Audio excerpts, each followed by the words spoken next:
Hey, solopreneurs! Ever wondered why, no matter how hard you hustle, you always feel broke?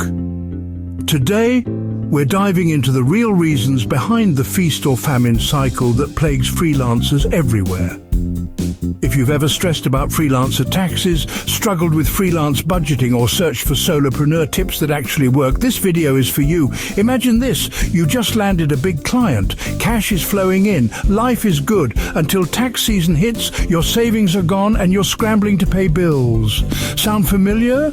Stick around, because I'm breaking down the biggest freelance finance mistakes and showing you exactly how to fix them, so you can keep more of your hard-earned money, sleep better at night, and build real wealth as a solopreneur. But first, what's the scariest money mistake you've made as a freelancer?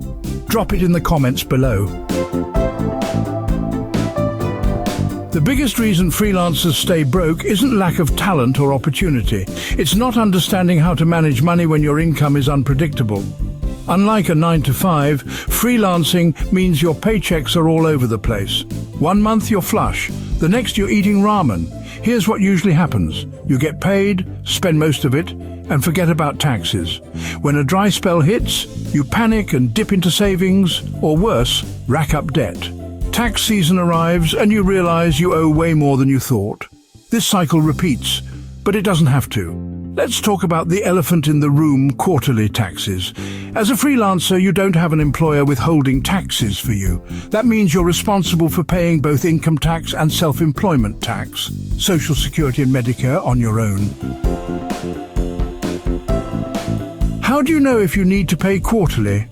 If you expect to owe more than $1,000 in taxes for the year, the IRS wants you to pay estimated taxes every quarter.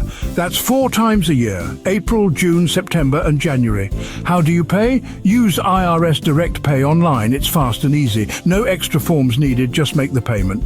Use Form 1040-ES to estimate how much you owe each quarter. If you're not sure, a tax pro can help. Pro tip: set aside 25 to 30% of every payment you receive. Transfer it to a separate savings account just for taxes. Why does this matter? If you skip quarterly payments, you'll face penalties and a massive tax bill in April. Paying quarterly keeps you out of trouble and smooths out your cash flow. Now let's fix the feast or famine cycle for good. Step 1. Calculate your average monthly income. Look at your income over the last 6 to 12 months. Add it up, divide by the number of months, and that's your baseline. Step 2. Prioritize essentials. List your must-pay expenses: rent, utilities, groceries, transportation. These come first, always. Step 3. Automate your savings. Every time you get paid, immediately move a percentage to taxes, 25 to 30%, your emergency fund aiming for 3 to 6 months of expenses, and your retirement or investment accounts. Step 4. Use budgeting tools. Apps like Mint or YNAB make it easy to track your income and expenses, or just use a simple spreadsheet. Step 5. Pay yourself a salary. Even if your income is lumpy, set up a payday for yourself. Transfer a set amount from your business account to your personal account every 2 weeks. This smooths out the highs and lows. Right, so emergency funds, think of them as your safety net. Freelancers honestly need an emergency fund more than anyone else out there. Why is that? Well, clients can ghost you, projects can suddenly dry up, and just life happens. So how much should you actually have tucked away? Aim for at least 3 to 6 months worth of living expenses if you can. But don't stress if that sounds like a lot. Just start small. Maybe $500, then $1,000, and just keep building from there. Now, where should you keep this fund? Pop it in a high-yield savings account.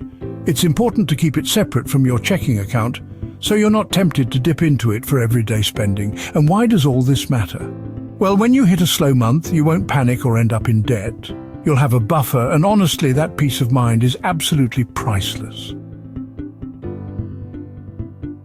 Let's have a word about getting paid, shall we? Because nothing, and I mean nothing, wrecks your budget quite like a client who pays late, or worse, doesn't pay at all.